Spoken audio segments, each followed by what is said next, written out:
Secretary बनते ही तू तो चमक गया रे। सेक्रेटरी जी वहाँ पर नमस्ते। सुबह से आपके लिए कोई राह देख रहा है साहब। आपसे मिलने के लिए एक बुजुर्ग आए हैं। कहाँ है वो? ये देखिए यही है वो।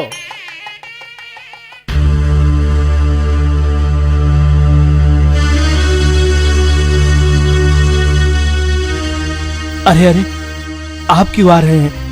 मैं ही ऊपर आ रहा था। मेरा उतर कर आना ही सभ्यता है। क्या बात है बताइए। मेरा नाम वीरभद्र है। भविष्य काल में गुम हो गया, लेकिन 1980 के समय इस देवस्थान का मैं ही धर्मगुरु था। इस मंदिर के उस समय के पुरोहित मुझे अच्छी तरह से जानते हैं। वीरभद्र? अब क्यों आए हैं ये बताइए। कुछ नहीं, परिस्थितियां बदल चुकी हैं। घर के हालात ठीक नहीं हैं। कुछ काम मिलेगा यही सोचकर आया हूँ। इस उम्र में आप कर क्या सकते हैं? कुछ नहीं कर सकते। ऐसा मत कहिए, बहुत भरोसे से आया हूँ। आपके पैर पड़ता हूँ। आप क्या कर रहे हैं? पैर छूने की जरूरत नहीं है। क्यों पुजारी जी? बेटे के पैर पिता ने छूने की सभ्यता नहीं है, इसलिए। सारथी? हाँ जी, सारथी। आपने अपने स्वार्थ के लिए मुझे अपना बेटा कहने से इनकार किया था। ये मेरे लिए अच्छा ही हुआ। अगर मैं आपका बेटा ही बना रहता तो मैं एक मामूली इंसान बनकर रहता। उस दिन आपने मुझे धिक्कार दिया, उसी वजह से आज मैं इस देवस्थान का चेयरमैन बन पाया हूँ। आपकी नजरें नीचे और मेरी नजरें ऊपर हैं। आज मेरे सामने आप असहाय खड़े हैं। चेयरमैन साहब, जो हुआ उससे भूल जाओ। ये आपके पिता हैं। ओहो, तुम्हें उन पर इतनी दया आ रही है? हाँ, तो फिर उस दिन मेरी माँ की जगह पर दूसरी औरत को ले आकर इसी देवस्थान में मेरी माँ की बेइज्जती की गई थी।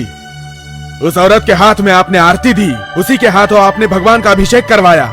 उस वक्त आप में से किसी को भी मेरी माँ पर दया आई थी? क्या यही आपकी रीत है? यही आपका आर्य धर्म है? यही आपकी सभ्यता है? सारथी, इन्हें कुछ कहने का अधिकार तुम्हें नहीं, मुझे है। भूतकाल को हम भुला चुके हैं। तुम लौट कर आओगे इसकी हमें बिल्कुल कल्पना नहीं थी। आप सगे बेटे के पैरों पर गिरकर रो रहे हो देखकर मुझे आप पर दया नहीं आई, खुशी हुई है। जाइए, फिर कभी भी हमारे जीवन में मत आइएगा। तुम्हें ऐसे धिक्कार कर भेज रही हूँ देखकर सभी मुझे गलत समझते होंगे, लेकिन मुझे उसकी जरा भी परवाह नहीं है। ये सारा दर्द मैं अपने दिल में कैसे दबा कर रखी हूँ। उस दिन के बाद मेरा बेटा कैसे घुट घुट कर जी रहा है, ये सब अपनी आंखों से देखने वाला वो भगवान ही साक्षी है। वो बात नहीं है पार्वती, मैं जो कह रहा हूँ सुनो। जाइए, अब आप कुछ मत कहिए।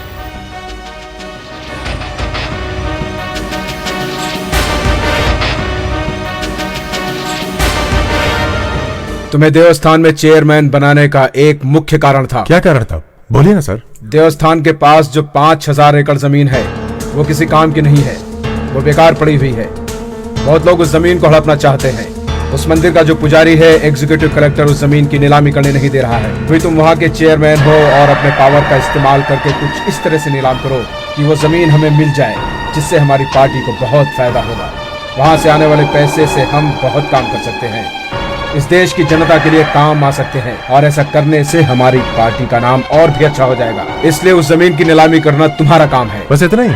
जनता के लिए ठीक है, मैं कल ही कर देता हूँ। उस जमीन को नीलाम करने का हक किसी को नहीं है। सुनो, उस जमीन के सर्वे नंबर, पट्टा number, register number, file number, document, पूरी फाइल निकाल करके तुम वहां आने के लिए कहा है तुम्हें। जो कहा है वो जाकर करो। अधिकार है या नहीं वो मेरे पे छोड़ दो। शास्त्री जी, कुछ नेता लोग हमारी जमीन को हड़पना चाहते हैं।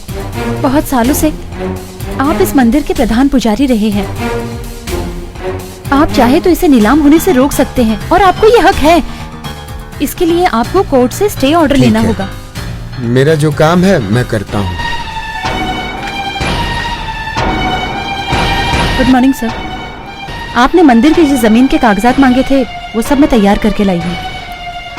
ये राजवीर सिंह की दी हुई जमीन की फाइल है, ये रमेश चौधरी की दी हुई जमीन की फाइल है, और ये राधेश्याम पांडे की दी हुई जमीन की फाइल है, और ये सत्यनारायण दुबे की दी हुई जमीन की फाइल है, और ये पेपर्स आपके लिए है। इसलिए मंदिर की जमीन को लेकर कोई डिसीजन लेने का अधिकार आपका नहीं है, और आप जिस जमीन को नीलाम करने वाले हैं उसे रोकने के लिए प्रधानाचार्य द्वारा लिया गया, कोर्ट द्वारा जारी किया गया स्टे ऑर्डर है। देवस्थान की जमीन के विषय में आप बेकार में बीच में आ रहे हैं। आप बड़े हैं इसलिए कह रहा हूं। आपके पीछे खड़े लोगों की बात सुनेंगे तो आप मुसीबत में आ जाएंगे। यह बहुत बड़ी बात है। इसके पीछे बहुत बड़ी राजनीति है, वो आप नहीं समझ पाएंगे। कल आप मुसीबत में आ जाएंगे तो आपके पीछे जो लोग साथ देने के लिए खड़े हैं वही आपको छोड़ देंगे। आपकी इज्जत करता हूं इसलिए बता रहा हूं, उस स्टे को वापस लीजिए। सब लोग जानते हैं आप अगर उस जमीन का पीछा छोड़ देंगे तो कोई झगड़ा नहीं होगा। आप बेकार में जिद पर अड़े हुए हैं, अपनी ये जिद छोड़ दीजिए। जिद कर रहा हूं या बेवकूफी कर रहा हूं वो आपका विषय नहीं है। कोई भी बीच में आएगा तो उसका कोई फायदा नहीं है, इसे कोई नहीं रोक सकता। अच्छे से सोच लीजिए। आपकी मूर्खता पर आपको इतना अभिमान है तो हमें अपने देवस्थान की रीति पर अभिमान है। अब सोचना समझना और निर्णय लेने का अधिकार आपको। अरे रे भगवान की मूर्ति से हार चोरी हो गया। ओम नमः शिवाय। सुना था भगवान इस दुनिया की रक्षा करते हैं, उनके सिग्नल के बिना कुत्ता भी एक हड्डी नहीं निकाल सकता। और आज उसी भगवान का सोने का हार एक आदमी लेकर भाग गया। वो कितना बड़ा कुत्ता कमीना होगा, ये सोचकर मैं कैसा महसूस कर रहा हूँ। मेरे हाथ पैर कांप रहे हैं, मेरा पैंट ढीला हो रहा है। अरे मैं कुछ तो भूल गया। क्या हो सकता? अजीब से उतरा, बूट उतारा, भगवान को प्रणाम किया और क्या भूल गया? सब कुछ तो बोल दिया। हाँ, इंक्वायरी। अच्छे देसी घी की खुशबू। रोज मंदिर में रहकर भगवान का प्रसाद खाकर भगवान के हाथ पर नजर रखते हो, अभी घर पे जाकर पकौड़े खाना तल के। ए तू देवस्थान में खड़ा है, देवस्थान का आदमी है, म्यूनिसिपालिटी का आदमी है। चल, हट, चल। ए तुमने सोने का हार चोरी किया ना सिंगापुर जाने के लिए? अरे मुझे तेरे प्लान से बहुत डर लगता। चोरी करके दुबई भेज दिया क्या? अब दुबई की बात कर रहे, मैं तो गांव से बाहर नहीं गया। मैं तेरे सारे दांत तोड़ दूंगा। ये क्या इंस्पेक्टर साहब, आप इस तरह झगड़ा क्यों कर रहे हैं? सच क्या है ये ढूंढने की कोशिश करिए, यहाँ किसी को डराने की कोशिश मत करिए। मैं बराबर इंक्वायरी कर रहा हूँ, ये बेवजह डर रहा है। आप जाकर अपना काम देखिए। क्यों रे, मुझे देखते ही तूने अपना सर नीचे कर लिया? तूने हार चुराया है क्या? अरे मुझे तो सुना ही पसंद नहीं है। ठीक है, फिर क्या बात है? सीधे पॉइंट पर आ जाते हैं। जिस रात चोरी हुई थी उस वक्त तुम कहाँ थे? रात 1 बजे तक तो मैं अपनी ड्यूटी कर रहा था। चलो वो ठीक है, लेकिन तुमने रात में किसी को मंदिर में आते हुए देखा क्या? हाँ, मैंने बड़े पुजारी को आते हुए देखा। उसके सर पे कुछ देखा था क्या? हाँ, जल्दी देखा। बता, क्या देखा? जल्दी बता, बता, बता। उनके सर पे बाल देखा सर। रात में पूजा का कमरा कितने बजे बंद होता है? रात 10 बजे। कौन बंद करता है? बड़े पुजारी के पास चाबी रहती है, वही बंद करते हैं। पॉइंट मिल गया। 10 बजे पूजा रूम बंद करने वाला पुजारी उस रात 1 बजे तक क्यों था? पुजारी के हाथ में कुछ पेटी वगैरह नहीं क्या? थी। अरे यार, था। छोटा था या बहुत बड़ा था? हाँ, कुछ ज्यादा ही बड़ा था। उनके हाथ में झनझन की आवाज भी आ रही थी। केस खलास हो गया और खत्म ही हो गया। मैं जो बोल रहा हूँ वो तू सुन। केस खलास हो गया। मंदिर के बड़े पुजारी सोन लेकर लेफ्ट राइट होते हैं। बाहर निकलते हुए तुमने देखा? हाँ या नहीं? हाँ। केस खलास। चल अंदर। हे परमेश्वर, गुनाह करता और भगवान को याद करता है।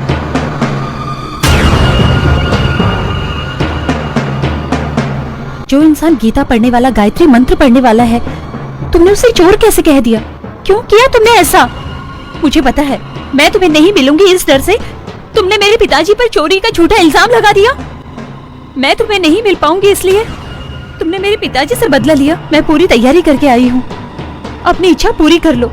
ये शरीर मैं तुम्हें सौंपने आई हूँ, लेकिन मेरे पिताजी बेगुनाह है, ये कहकर उन्हें रिहा करवा दो मेरे पिताजी को।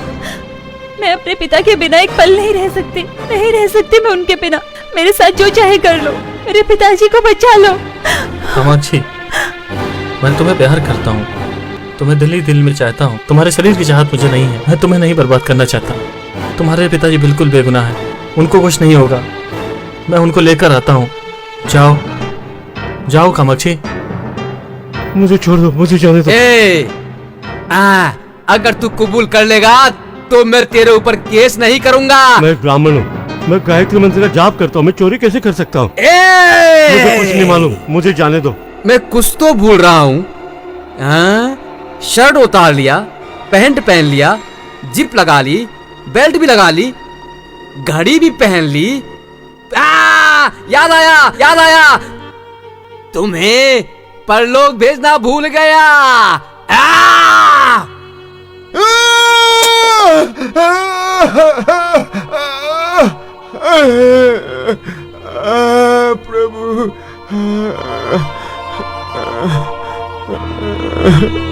उस मंदिर के हार से उनका कोई संबंध नहीं है, ऐसा हम बोल देंगे क्या? कैसे बोलोगे?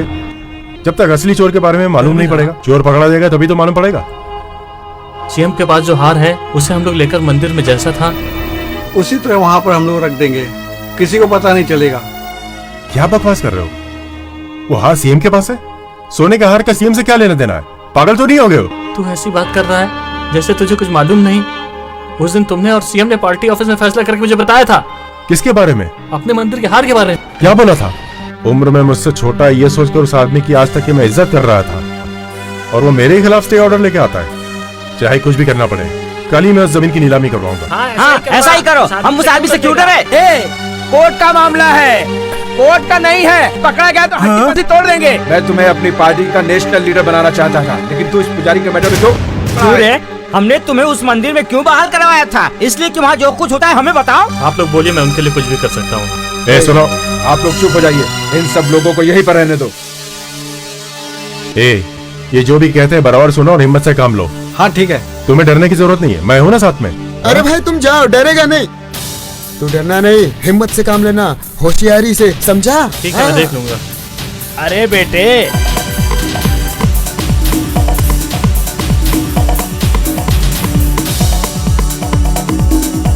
इसका मतलब मंदिर का हार चोरी करने वाला तू है? हाँ मैं हूँ। वो हार चोरी करने के लिए मैंने कहा था तुझसे। वो पुजारी हमारी नीलामी के बीच में ना आए, इसलिए तू हमारे ऊपर इल्जाम लगा रहा है क्या? लेकिन तुमने किया ऐसा मैं सोच भी नहीं सकता था। तुमने अब तक मुझे बताया क्यों नहीं? अरे तू ऐसा क्यों बोल रहा है? तू ऐसा बोल रहा है तो मुझे डर लग रहा है कि तू मुझे इस मामले में फंसा देगा। सीएम ने मुझसे कहा था पुजारी को अंदर करने के बाद वो हार मुझे वापस लौटा देगा। एक काम कर मेरे लिए, मैंने जो हार दिया है वो हार तू पार्टी ऑफिस से लाकर मुझे दे दे। मैं ये बोलकर अपने आप को पुलिस के हवाले कर दूंगा। मैं तुम्हारी पार्टी और सीएम किसी का नाम नहीं लूंगा। मैं किसी को नहीं बताऊंगा, कसम से मैं तुम लोगों के बारे में किसी को नहीं बताऊंगा। अरे कामाक्षी को मैं अपनी जान से ज्यादा चाहता हूँ, लेकिन वो मुझे गलत समझ रही है और ये मुझसे सहन नहीं हो रहा है, नहीं हो रहा है, नहीं हो रहा है, नहीं हो रहा है। हे राणा, तू वो सोने का हार मुझे लाकर दे दे।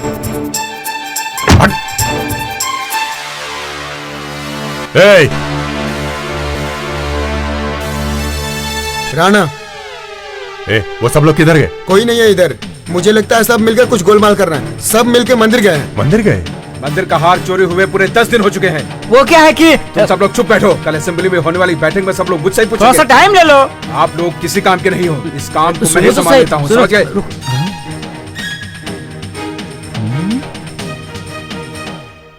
लगता है मैंने इसको कहीं देखा है। अरे तू तो राणा का दोस्त है ना? अरे हाँ, तूने करेक्ट पहचाना। एक बार राणा ने ऑफिस में काम करने के लिए इसको लाया था। ये वही है। तो फिर ये दोनों एक दूसरे से अनजान बनने का नाटक क्यों कर रहे हैं? ये मंदिर से हाथ चोरी होना, पुजारी का अंदर जाना, ओ ये सब कहीं तुम दोनों का किया धरा तो नहीं है? क्यों रे? ये क्या नाटक है? ये क्या नाटक है? हम लोगों को खूब बनाया। मारो, मारो इसे, मारो। हम लोगों को बेवकूफ बनाया। मारो, मारो इसे। धोखेबाज है ये, झूठा है, मक्कार है। मारो, मारो इसे। छोड़ो, छोड़ो उसे, हट जाओ यहाँ से। क्या है ये सब? इसे मारने से सच सामने आ जाएगा। इंसान चाहे तो किसी को भी बेवकूफ बना सकता है, लेकिन अपने आप को कभी धोखा नहीं दे सकता। इसे जब एहसास हो जाएगा तो ये अपने आप ही सच बोल देगा। इसके लिए इसे एक मौका देना चाहिए। गिरी,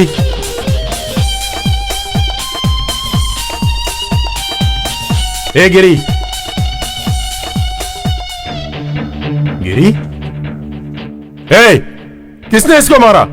किसने इस पे हाथ उठाया? मैं नहीं था इसलिए इसको मारा तुम लोगों ने। किसने इसको मारा? कौन कौन है? मेरे सामने आओ। ए, अभी इसको कोई मार करके दिखाओ। अरे तुम क्या बताओगे? मैं खुद बताता हूं तुमको। ये मेरा जिगरी दोस्त है। आओ, आओ। मैं आज तक यही सोचता था कि तू नेता लोगों के साथ मिला है, लेकिन तू उन लोगों के जैसा राक्षस बन गया है। ऐसा मैंने कभी नहीं सोचा था। नहीं। तूने उन लोगों के साथ मिलकर ये सब किया है। राणा, मैं तेरे लिए कुछ भी कर सकता हूँ, मैं अपनी जान भी दे सकता हूँ, लेकिन तू मेरे लिए वो सोने का हाल ला कर दे। डीएसपी साहब, मैं स्वामी जी को छुड़ाने के लिए बेल ऑर्डर लेकर आई हूँ। सॉरी मैडम, ये नेशनल क्राइम है। बेल पर छोड़ने पर पंडित जी विमान में बैठ के चले गए तो कानून लड़खड़ा जाएगा। बेल नहीं चलेगा मैडम। एक आईएएस ऑफिसर का कोर्ट से बेल लाने पर भी नहीं छोड़ने का मतलब क्या है? तुम भी ऑफिसर हो, मैं भी ऑफिसर हूँ, लेकिन वो तो क्रिमिनल है ना। ऊपर से गवर्नमेंट का प्रेशर भी है, बेल नहीं होगा। वो बात नहीं है, मेरे कहने का अरे मतलब मैं आपको कब तो समझा रहा हूँ, समझती क्यों नहीं है? वैसे भी ये कोई छोटा मोटा क्रिमिनल थोड़ी है। उसने भगवान पर केस कर दिया है। नहीं चलेगा, नहीं चलेगा। चलेगा क्या? नहीं चलेगा।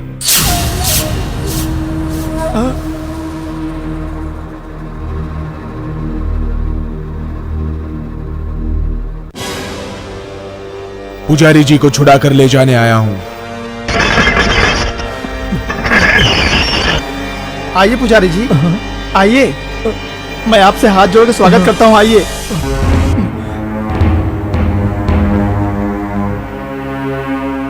मैं बहुत बड़ा आभारी हूँ आपका।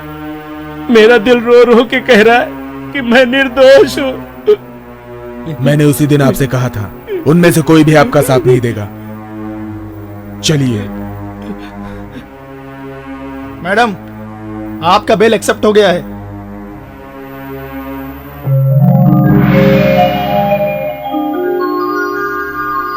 पिताजी, पंचमुखी का तीरथ लेकर आई हूँ पिताजी। पिताजी, पिताजी, पिताजी। अरे क्या हुआ?